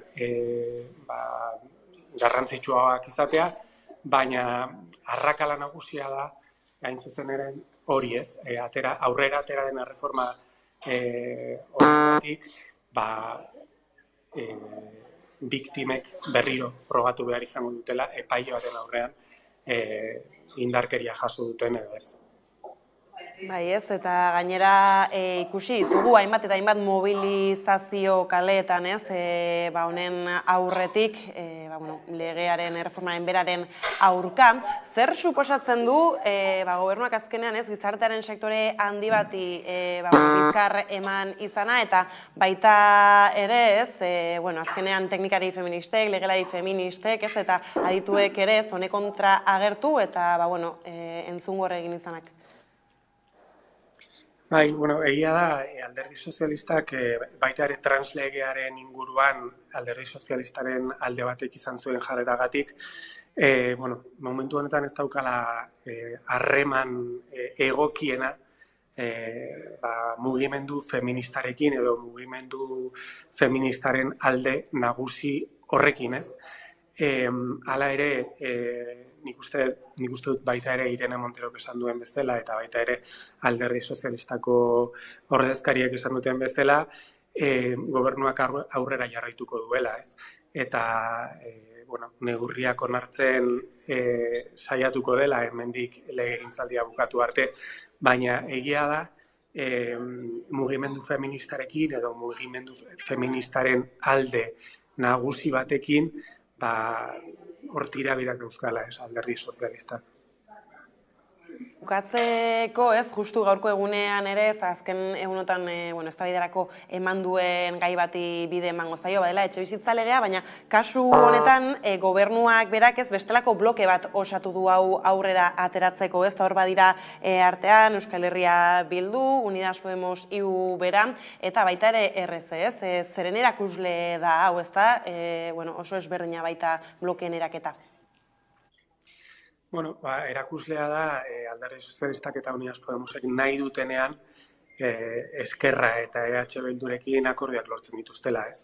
Eta gainera oso deigarria da etxebizitzaren kasu hau, ze orain dela 2 astera arte PSOEk ezeztatzen zuen azkenean akordio horretan sartu dituen gai asko, ez. Adibidez, alokairuen prezioen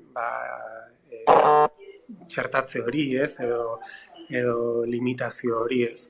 Eta, nik uste erakusten duela gobernuak aukerak dituela neurriak investidurako blokearekin ateratzeko, eta badirudi bai investidurako taldeek eta baita gobernuko taldeek ere esaten dutela legegintzaldia bukatu baino lehen akordio gehiago lortuko dituztela talde hauekin, ez? Eta gobernuaren legeak egiteko gaitasun hori edo horrek aurrera jarraitzen duela, behintzat hurrengo hilabeteetan. Analisi honekin Inigo, hemen utzi behar dugu konexioa, mila esker gurekin tartea konpartitzarren eta hurrengora arte. Eskerrik asko zuei. Tira ez, baiez, legearen erreforma horri helduta hasteko ez, aipatzen zuen Inok nola argazkia izan denez, PSOEko batzuk txalo ez egiten eta ordea PP alderdia pozik. Nik uste dut penagarria dela, ez da? Honetara heltzea, honetara heldu izana, ez? Lehenago ez akordu bat ere heltzeko gai ez izatea Eskerra, ez? Hori iruditzen zaite oso gogorra. Eta alde batetik PP-ren postasuna ulergarria da, ze azkenean berak hor markatu du edo bere kanpainan sartuta dago PP, eta gainera orain dela egun gutxi esan zuen, ez? Hemendik aurrera ni bera ateratzen baziran garaile, onartu diren hainbat lege, bertan bera geratuko zirela edo atzera botako zituztela. Orduan, hemen ikuste dut hasi dela ja beran gorputza hartzen, indarra hartzen. Esan nuena lehengo gunean, betetzeko bidean noa zelan bait. Orduan, niri iruditzen zaite penagarria benetan, esan dudan bezala, Eskerra ez izatea gai, Eskerra gainera gobernuan dagoen Eskerra, kiteak diren Eskerra, deritxora behintzat, eta onespenarena bertan bera ustea larria da uste dut, larria da. Eta beste alde batetik ikusten dut kanpaina baten ere sartuta daudela gaur egun, alderdiak.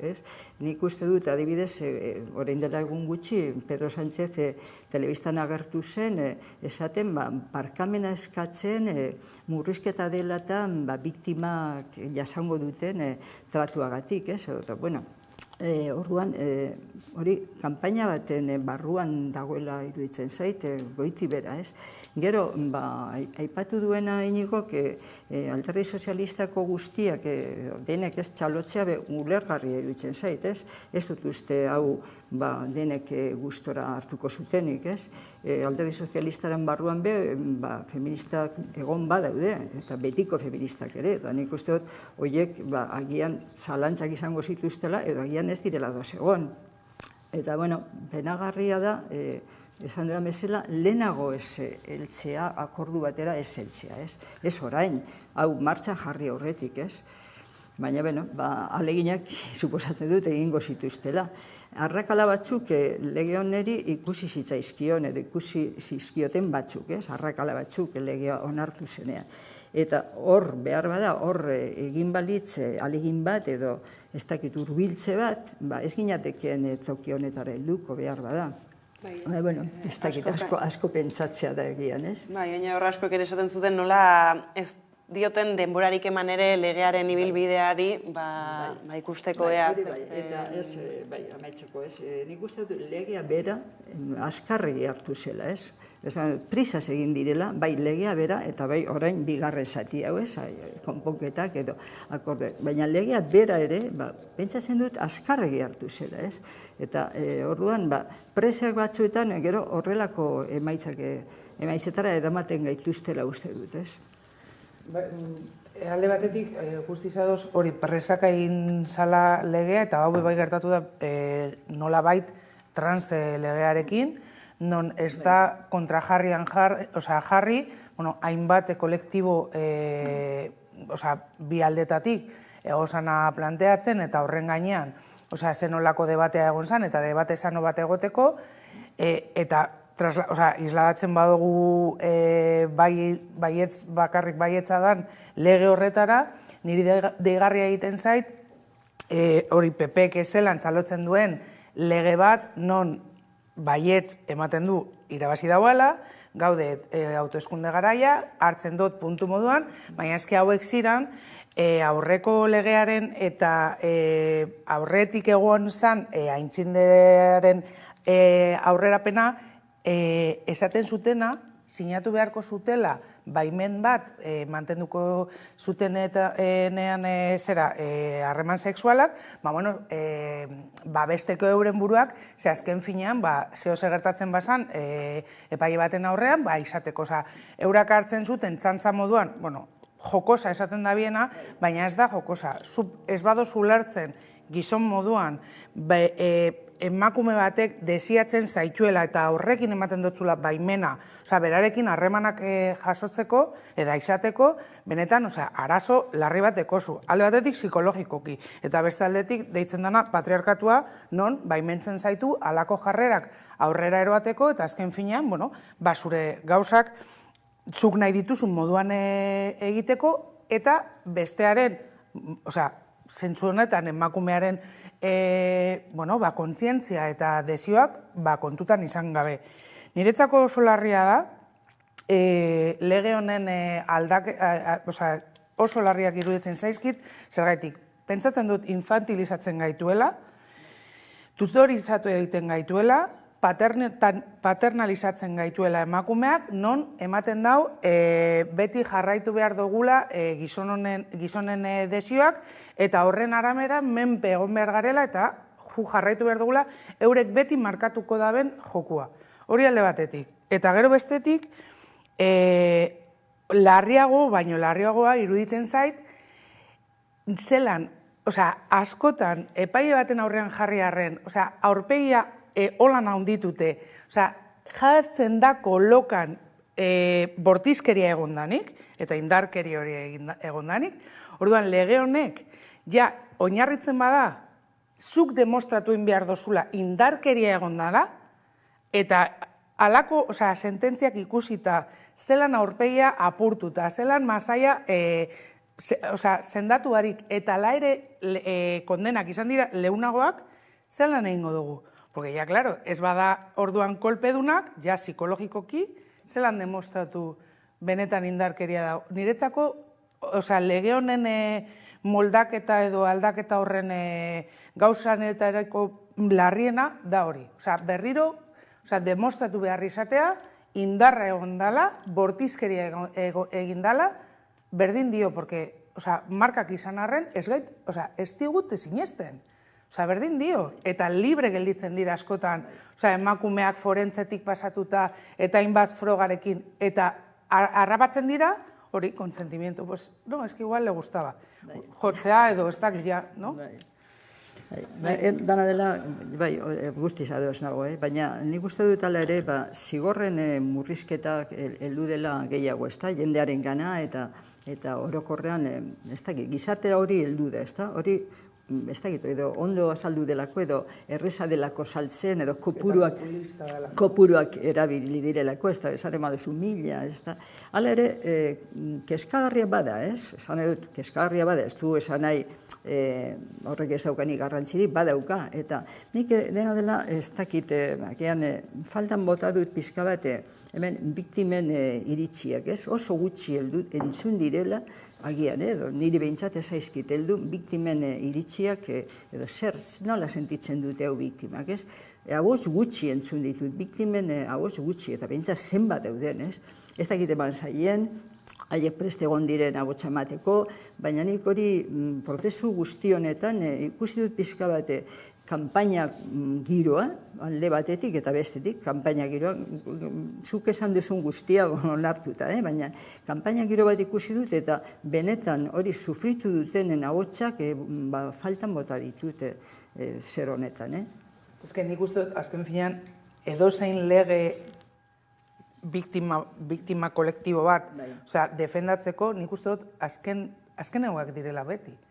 Azken finean egiten dabe, euren ideietara, pentsatzen dugu hau izango dela, baina ez, eta ikusten dugu adibidez, memoria historikoan zer gertatzen da. Adibidez, beste jartzearen, biktimak, azkenean ikusten dute nola bere beharrak eta bere erreparazioak, ze askotan egiten dira legeak eta ez dira erreparazio horretan oinarritzen. Eta biktimak izan garenok badakigu beharrezkoa dela. Eta ez dute egiten legeak hori adibidez bermatu dezan. Orduan, klaro, alde batetik, biktimaz beti azkenengoak. Gainera, mugimendu feministari berari ere egindako aholkuei ere muzin egiten bazaie, oraindik ere biktimak gero atzan geratzen dira, eta gero ere gero badira legeak, gero kontuan hartu behar da, nork jartzen dituen, edo nork aplikatzen dituen, eta nola aplikatzen diren, ez da hor, legelari feministek ere aipatzen zuten nola, epai batzuek erabaki dute, kopururik eta txikiena jartzea ez, hala ere, zuk orain ere, naiz eta handitu tartea, epaiak erabaki dezake zigorrik eta txikiena jartzea oraindik ere. Edo murriztea, edo sententzia firme izan ezarren, zuk egiten duzu errekurtzoa, eta orduan berantza doia zuek eta da gertatu dana aplikatu zanen lehen momentuan, eta larria da bebai, jarraitzen dugula horre abusu eta bortzaketaren arteko marra oso fina hori zehaztu gabe dago. Zer gertatzen da honekin? Botatzen dugu, esango dugu erantzunkizuna epaiarengan. Zer gertatzen da epaiarengan? Zenolako ideologia dakon arabera, berba ingo dau, de consentimiento sí, consentimiento no, eta ikusten dugu, aplikatuko da bela, minimoa baldin bada, emakume bat bortzatzeaz, 4 urte adibidez, eta zeo zer lapurtzea 5 urte baldin bada, aplikatuko dabe 4, porque emakumeak gara objektuak. Eta ez gaituzte kontutan hartzen orduan gara, hori, merkantzia. Eta gero badago beste, batzuetan epailearen gana heltzea ere, emakume askorentzat zaila dela, ez? Esan nahi dut, zu, basoaz zer gertatu zaizun esaten, demagune nik ezagutzen ditudan kasuak izan dira behintzat ertxantzara, ez? Basoaz ertxantzara, eta hori baina zer, eta ertxantzan ematen duten tratua bera, uste dut lotxagarria dela. Kasu batzutan, ez dut esango beti, baina nik zugertatu zait ikustea edo laguntzea emakume batzueri, eta esatea, baina zer dau. Eta baina aurkeztuko duzu, ez dakit aurrera egingo duen, ez ninot. Ja batago, epailaren gana, heldu horretik, hor beste muga bat, edo beste oztopo bat, beste horma bat. Eta hori da oso horra, zerbait gertatuta, joaten zarenean, norbaitekin joan da ere, joaten zaren, aurkezten duzun zure goera, lehenengo, ze tratu ematen duten, Eta alba dute, hor moztu egiten dute, epaiaren gana heldu gabe ere, kasu batzuk, ez? Eta orduan, hori ere nik uste dut aipatu beharrekoa dela, ez? Claro, legean hori ez da egongo batuta, baina hori da oso larria. Hori da, ze azken finean adibidez, lege honek aprobetsatu alzeuan, esateko beharrezkoa dela jefatura guztia eta judizialki lotuta dauzen hainbat eragile, formakuntza derrigorrezkoa jaso beharko zutela genero indarkeriaren inguruan. Zurekin ados, nik joan naz hainbatetan biktiman laguntzen, eta gehiengoek ez daukate formakuntzarik. Orduan, zu izan behar zara, azken finean dakizuna, eta ziria sartu, alako, bera dago prest, aurkezteko, azken finean, kontraesana, poliziaren aurrean gertatzen dela. Eta ez hori bakarrik. Hori egongo litzateke lotuta formakuntzarekin, baina ze gertatzen den, epailearen gana, heltzen zaren enean, egin behar dozun bide guztia, ze dago biktimizazio bat, tribiktimizazio bat, porque kontatu behar dotzazu, ez dakit, niko goratzen naizen, 4 edo 5 pertsona ezberdinei, zer gertatu jatzun. Ez du balio, porque, claro, atestatua zelan egiten den arabera, eta zenolako detaileak eta zehaztasunak agertzen diren, horrek, eske balio beharko zan beste pertsonak irakusteko, el Ministerio Fiskal ez dakiz ere, eta epaitegira heltzeko, epaileak hartu dezala zure testigantza. Ez, zu berriro azaldu behar izatea, berriro bizitzea, gainera askotan zure erasotzailearen aurrean, zegero hori bebai ez da bermatzen askotan. Karo, ez da legez aplikatzen adibidez protekzio distantzia, ez da horatzen, distantzia agiri hori. Karo, eta alboan dekozu. 10 metrotara, zu erasotu zaituen pertsona. Orduan, klaro, zelan emakumeak sentituko gara alde batetik prest, bestetik konfidantzarekin esateko prozesua guztia, porque guk babesten dugunean eta akompainamendua egiten dugunean, lehenengo esaten duguna, ni behintzat, da, hau oso prozesu luzea da, eta askotan oso mingarria. Hemen egongo gara, zu nahi dozunera arte, baina pertsona bat salatzeko, emakume bat salatzeko, ez dakit, hainbat urtetan jasotako tratu txarrak, ez da egun baten altzatzen dala eta dino, pues venga, ya, porque bihar emango dozti eta ya, hau amaitu ingo da. Prozesua da brutala. Eta hori da violentzia berriro. Bai. Zen edo mekanismonik ez dena jartzen arintzeko. Eta honetaz, aparte, orain justu hauteskunde atarian aurkitzen garela Euskal Herriko alderdiei begira uste duzu, eraginik izango duela esaterako EAJ posizionatu izana PP eta bloke horrekin? Ez dakit noraino, ez? Alde batetik, ni ez enaiz harritu PNV edo EAJ horrekin joatea, esan ena horritu, ez azken baten hor ideologia beba dago, ez da? Uste dut ideologia beba dagoela, eta igual koherentea izan direla euren ideologiarekin, iruditzen zait, baina ez dakit, gero eragina izango duen, uste dut eraginik ez duela izango. Eragin erinot zerean, ez? Hauteskundetan behintzat eraginik ez duela izan guzti dut.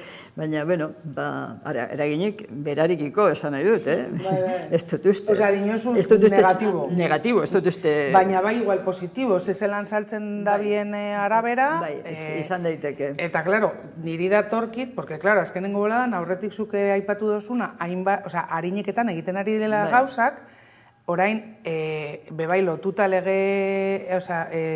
etxe bizitza legearekin, nola, berbaiten zuten, ahalmenak eta bar ezin zutela, ze Madrietik zetozela, baina aprobatu inda, eta berriro, bilatzen ari dute, zelan, eske Euskadin ezin dugu aplikatu, porque eske, klaro, eske zer gertatuko da alkile... Interesak, hori interesak, argi eta garbi.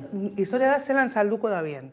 Porque es que, kea saltzeko gai dira, orduan ikusiko dugu. Gainera, momentu, lehen esan duen bezala uste dut denentzat, ez? Dena daudela kanpainan, ez? Eta orduan bakoitza bere opilari egiten diola zirri hemen, ez? Eta orduan, azkenean, kaltetuak biktimak, emakumeak, azkenean nik uste dut orokorrean, kaltetuak. Eta ni horrek kezkatzen hau, ez? Horre da kezka nagusia, ez? Eta hemendik eta orain udal hauteskundea ditugu hurbilen, ez? Hori pasatu arte dana daude kanpainan. Eta orduan gutxien ardura txikien hartuko dutena da biktimena, ez? Oraintxe bidean irakurri dut, Iruñan gertatu dela bortxaketa bat asteburuan, eta zein gutxik alderdiek zein jaramon gutxi egin dioten bortxaketa kasu horri. Eta alderdien zerrenda zetorren, esker eta eskuinekoak, jaramonik bez. Orduan bakoitza badago, esaten da bezala entreteni duta, berean dago, eta orduan aipatu duzuna, presak daude gauza guztietarako. Eta pentsatzen dute gainera gauzak harin eginda, hobeto egingo dituztela, edo ez dakit, edo engainatuko gaituztela, eta agian lortuko dute gainera. Hori da txarrena. Eta, biktimez hitz egiten gabiltzala, ez? Begirada beste biktima batzutan jarrita ikusi dugu, ez? Azken astean ere, Espainiatik, agian Marlaskaren adierazpenetatik nola Guardia Zibil bat, ez? Kondekoratu edo maiaz igo egin duten, justu Zabaltzaren atxiloketako burua izan zena, badaukagu bideo bat eta ikusiko dugu eta helduko diogu.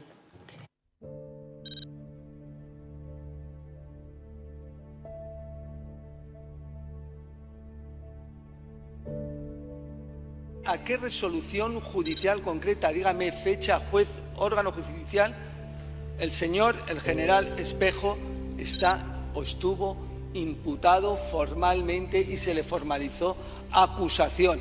¿Acaso tienen miedo ustedes a que pueda testificar que cargos del Partido Socialista Obrero Español del gobierno de Felipe González fueron cooperadores necesarios en el encubrimiento de un crimen cometido hace ya 37 años en plena transición? Ha sido premiado un torturador, es así de claro. Lotza sentitzen dut, ez dut egoki ikusten. Azken irain honek berriz ere begiak ireki eta meskeriak zapuztu dizkigu. Eta gogorarazi egin digu duela 37 urte ginen puntu berean gaudela. Hots, inoiz botatzen utziko ez duten horma gotor baten aurrean.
Ikusten dugu nola marraska izaten zuen, edo argudiatzen duen, ez denez auzipetutako pertsona bat, ez dela hor arazorik honetarako, baina karo, gero familiarrek eta esaten dutena badela, ez dago inputatuta, ez duzuelako ikertu gura izan nahi. Ikertzen ez bada, hori da Lourdes Argi eta garbi esaten duen, ez da ikertzen ez bada ezin askoa da norbait inputatze, hori hola da. Eta aipatzen duena, apurtezina den horma bat dugu aurrean, esaten du Lourdesek. Oso ondo babestuta dagoen arresi bada. Orduan, zer da, espada ikertzen, ez dago inputazio inorik. Eta zergatik ez da ikertzen, hori beste artxibatu egin zelako kasu hori. Artxibatu zen, okerrez banago, 1988ko urtean artxibatu egin zen. Orduan, zer gertatzen da? Ikertzen ez bada, eta ez da bakarrik ez dela ikertzen. Ikertu ez ezik, gora egin duela, horreri beste maila bat eman zaiola gizon horri, espejo horri, ez da? Eta hori da oso gogorran ikuste dut. Oso gogorra, eta, Marlaskaren gandik etorrita, ez da harritzeko, ez da? Nik uste dute, gizon honek lotzaren, ez daukala, ez da inondik inora lotzarik, ikusi dugu beste kasuetan ere, bai Euskal Herrikoan, bai Melillan, bai beste kasuetan, ikusi dugu nolako jokabideak izan dituen. Dimititu ez du egingo, edo ez du egin behintzat, eta inork ez du kentzen bere postutik, ez da bakarrik ez duela dimititzen. Bera jarri zutenek ere, ez dute hain txartu ikusiko, ez dute kentzen, ez? Egin dituen gauzak eginda. Gero, horre agertu dena zera, ez? Bai EAJ-koak edo gero abeikoek esan dutena, torturatzaile bat saritu dutela, eta hori salatzea, behintzat, izpitxo bada, ez? Eta handuezak esan duena, ez da? Eneko handuezak esan duena, nik ez dute zalantzan jartzen berak esan duen, ez da? Benetan esango zuen, barrutik esango zuen, familiak hori eskertu egin du itxaropen ez dakit, ez? Lehiotxo hori, ez? Irekitzea, baina hortik aurrera ze gertatuko den, nik ez daukat egia esan asko gertatuko denik. Normala da, familiak hainbeste itxaron ondoren, edo beste borroka egin ondoren, horretare heltzea horri ez da, izpitxo horri heltzea, eta izpi horretan izatea itxaropen zer bat ez, puntu bat, baina ez dakit ez, nik ez dakit Marlaska horrek, nik ez dute gauza handirik itxaroten, Zala ere esaten duten, orain dela 37 urteko puntu berrean daudela.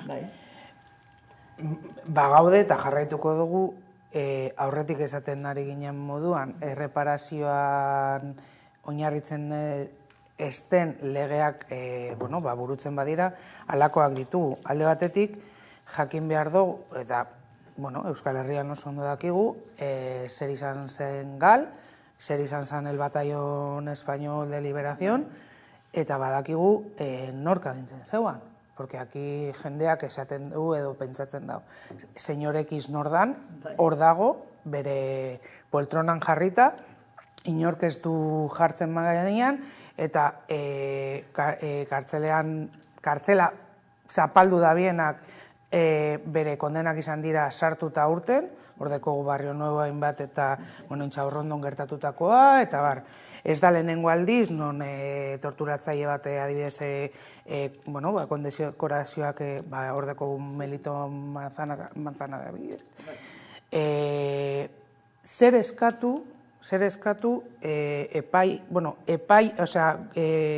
goreneko epai izan dan gizon honi, adibidez, bertatik pasatzen ziren, eta badakigu hainbat eta hainbat kasu egon direla, deigarria gogoratzen du Unai Romanorena, eta berak erantzun ziola, hormaren kontra join dozula zure burua, eta aurpegia eta burua, eta inflamazioa, edozein pertsonak ikusi alzeuan, baina gizon honentzako torturak ez dira, dira gure inbentzioak, ez dira existitzen, berdin dio Aiako eta Estrasburgoko epaitegiak esan da eta kondenatu egin dabiela Estatu Espainolak azken finean jendeak joan dalako azkenengo epaitegi horretaraino eta arrazoi eman dotzie.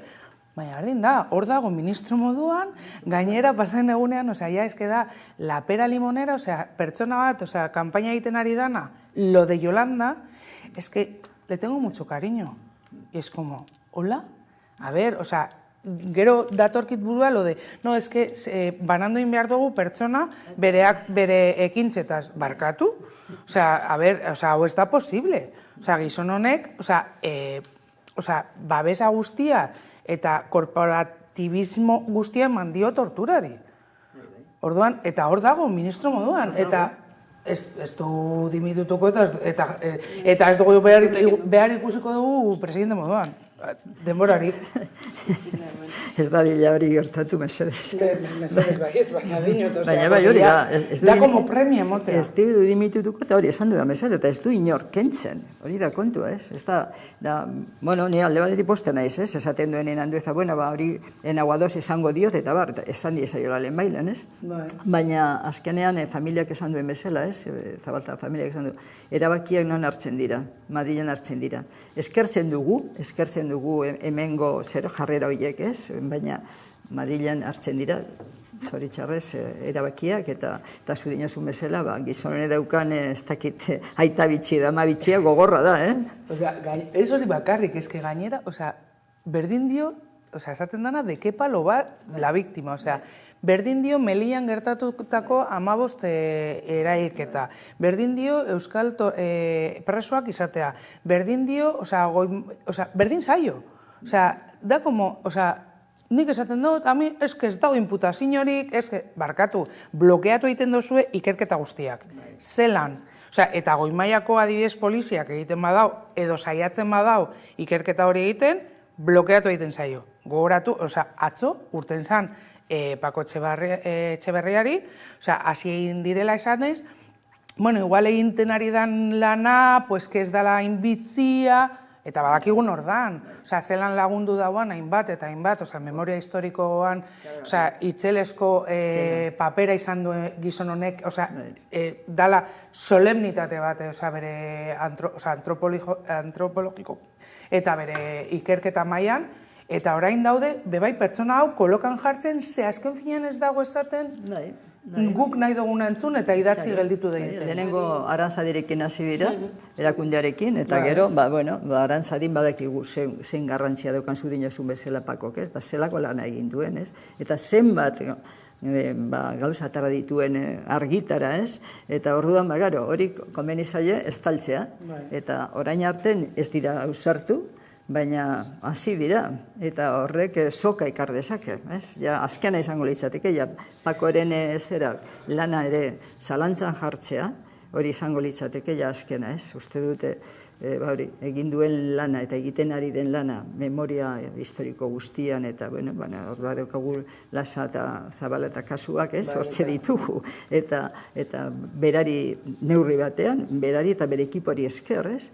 Orduan, hori bezalantza jartzen badugu noragoaz. Ari dira, memoria historikoaren bueltan, ez? Erabilpen politiko oso, egunetik egune oso ezberdina egiten, ez? Taia da, kasuaren arabera, ez? Alderdik batzuk hartzen dituztela, ez? Defendatzeko bezala, beste batzuk ez, eta hor justu Arantzaia aipatuzu, ikusi dugu azken asteetan, ez? Webguneekin sortu den kontu guzti hori. Azken finean, zu dinoz, espero dutez ikustea, baina nik uste dute defenestratuko dabiela, saiatzen kanpaina bat egiten. Azkena. Baina ikusi dugu, beste kasuetan nola goraipatu da pertsona bat, eta pertsona hori azken finean gero ez bazaite ondo etorri nire interes politikoentzako, antolatuko azken finean... Oztopoa bada, bastartuko dugu, ez?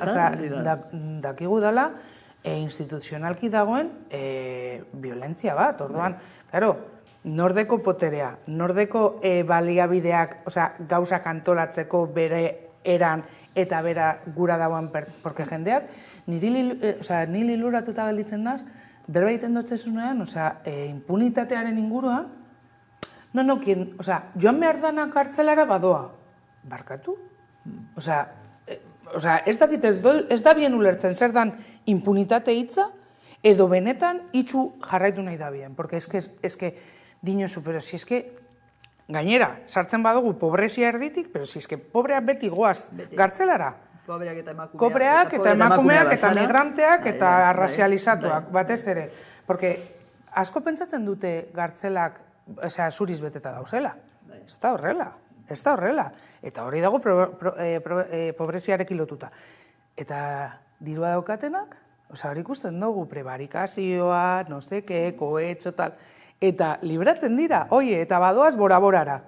Ida, baina zenolako justizia, eta, karo, gero,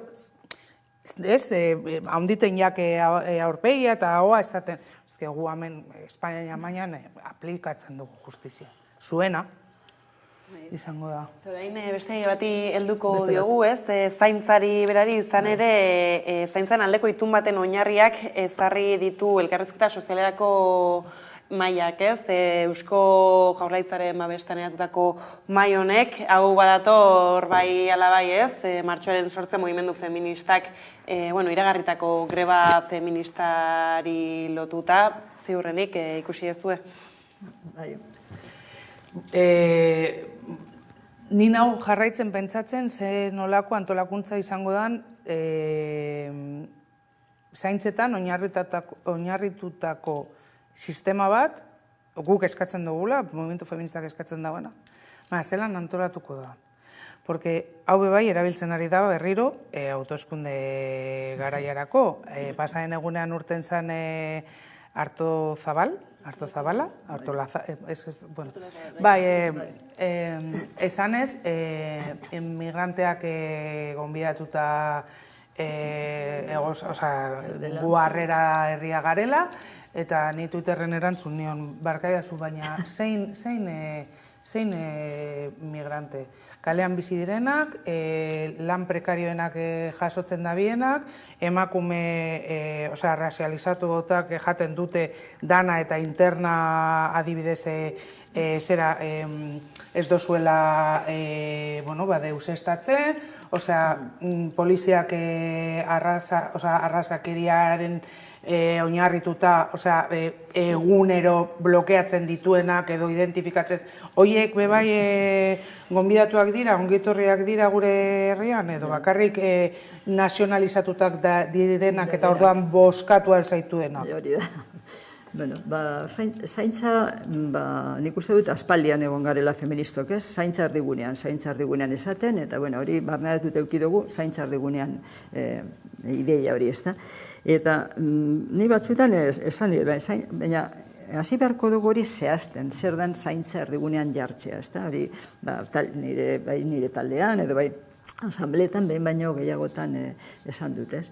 Nik uste dut aurton, martxoaren 8 inguruan sortu diren asamblea batzutan edo bilera batzutan, eta ja hasi garela behintzat, apur bat, hankak lurrean horretaz, ez bakarrik esaten, erdigunean jarri behar dugu, espabeze, zer den erdigunean jartzea zehazten esango nuke, eta ez martxoaren 8 aurretik, eta bai eta martxoaren 8 ondoren, ez, badeude ja herri askotan, baina data jarrita horretaz hitz egiteko, ja, zehazten hasteko, ez.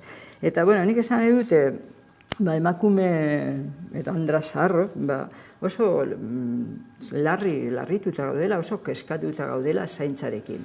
Eta zergatik esango dut, ez? Guk kasu askotan zaindu izan ditugu gure umeak, zaintzen ditugu gure umeen umeak, senarrak ere zaintzen ditugu askotan, gehienetan edo kasu askotan bintzen gueño zarragoak direlako, eta gu baino arazo gehiago dutelako, osasun arazoak adibidez, eta oraindik zaintzen ditugu gure guresoak, kasu batzutan. Eta orduan, zaintza guzti hori eginda eta egiten dugun emakume zaharro, edo andra zaharro, pentsatzen dugu askotan, ez, orain ez, eta nok zainduko gaitu. Nok zainduko gaitu. Ez, daukagun zaintza sistema, badakigu zer den, zaharretxeak nola antolatuta dauden, hori dira negozioak dira, kasu gehienetan edo askotan negozioak dira. Orduan, gure jubilazioarekin, naiz eta desente izan, ez zaigu helduko hori ordaintzeko. Etxean norbait kontratatu nahi badugu, baldintza duinetan kontratatzen badugu behintzat, beste gauza bada, batzutan ze baldintzatan kontratatzen diren etxeko langileak, ezta? Hori kontratatzen baditugu, guk ez dugu izango hori ordaintzeko dirurik.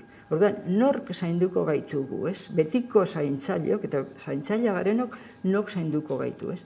Ni, itxaropena daukat, behar bada, orain ez sortzen ari diren gune hauetan, gau hauek aztertuko direla eta tratatuko direla. Zer gertatzen zaiguala ere? Batzutan, zaintzaileok ez dugula libre bileretara joateko ere. Hori da beste gai bat, ez? Zergatik ez ara bilerara etorri, zaintzan nengoelako. Eta hori da oso gogorra, ez? Nik joan nahiko nuke bilera guztietara, eta batzutan ez daukat joaterik zaintzan nagoelako. Eta orduan, bueno, zan edute, lehen esan duan bezala, emakume zaharrok oso keskatuta gaude, Andra zaharrok oso keskatuta gaude honekin, Zu dinozu, Andra zaharrok, niri atzo deitu zidan oso lagun min bat, arrazializatua, hau planteatzen. Zelan da posible planteatzea greba bat, non, azken finean, definitu behar da zer diran zaintzak, nondik datosan, nork egiten dituen, zelan ordainduko diren, zelan planteatuko dan publikoki, eta pertsona hauek daude adibidez interna moduan. Zelan joango dira asambleetara, zelan planteatuko dute bere beharrak, zelan planteatuko dute euren ikuspuntuak. Porque azken finean, beste emakume batzuk joan aldira, bere egoera sozioekonomikoa hobeagoa izango dela, ondo dago jatea, eta azken finean gauzak bultzatzea, eta baina zelan bebai entzun, hainbat eta hainbat agotz ezberdin. Kontratatuen kasuan adibidez, ez? Hori da, adibidez dinot, azken sozioekonomikoki, azken finean, segurtasun ekonomiko bat daukatenak, eta horrek bermatzen dio, aizialdi bat izatea, eta azken finean, dedikatzea euren gozamenetara, eta euren artean egotea feminismo, bizip modu moduan, eta aurrera erotea. Baina, zer gertatzen da, hori guztia bermatuta ez duten emakumeekin. Eta, klaro, niri beti etortzen zait, oindela bakarrik 3 urte entzun nebala kuidadora, eta gainera esan da, mujer sandwich. Osea, zaudela erdian, ume txikerrak hartzen, eta egunero zaintzen, eta gero, azkene, gehiengoetan bebai, pertsona nagusiak. Niri termino hori, da como eufemismo bat, porque pentsaten dut, izan behar da, mujer lasaina. Gazta guztietan, porque gero ez da bakarrik zaintza familiarra, baizik eta zaintza soziala, zaintza lagunekoa, familia beba, claro, zure langilea, zure lankideak beba, zaintza, hitza oso handia da, bakarrik nire ustez gelditzeko, edo ekonomikoki alde batetik egiten dana, edo maitasun aldetik egiten dana, baina zaintza izan behar da, niretzako joan behar da asko zaratago. Eta zaintzaren motxilan ezin da emakumeen bizkar bakarrik egon. Nik uste dut zaintza denok arduretu beharko genukela, ez da? Eta, ez dut esango gizon batzuk ez direnek arduratzen, ez? Gizon batzuk arduratzen dira zaintzaz, baina emakumeok askoz ere portzentai handiagoa daramagu zaintzaren ardura, ez da? Ardura bai orduetan eta bai ez dakit pentsatzea nola zer, ez? Zuk esan duzuna, ez? Sandwich asko dago, asko gaude, eta orduan, esan duzun bezala, ez? Lan kontratatuek zail daukate bileretara joateko. Eta borondatez egiten dugun, edo familian egiten dugun, zaintza egiten dugunok ere, batzutan zail daukagu joateko, ez? Hala ere, nik uste dut alegin bat egin behar dugula, eta ez dakite greba den, ez dakite eraginkorrena izango den, edo ona izango den, gauza bat badea ikusten dut ona edo positiboa, behintzat sasoiz ari garela edo ari direla antolatzen, ez? Lehen esan dugu presak ez ditugula asko laguntzen gauzak egiten, ez? Eta oraingoan behintzat ikusten da epe luzeagora ari direla planteatzen edo ikusten, eta horrek behintzat gauza hon bat badauka. Hala ere, esan duen bezala, muga asko daukagu emakumeok bileta joateko ere, zaintzaileok, Ez da iritsiko zaizkigu berri gehiago grebaren bueltan, helduko diogu bestaten horri, eta baita ere ez ikusiko dugu hauteskundetatik aparte ere erakunde publiko politikoek nola hartzen duten hori. Eskerrik asko bioi gaur gurekin hemen izatearren, eta jarraian eguneko albistekin bueltatuko gara.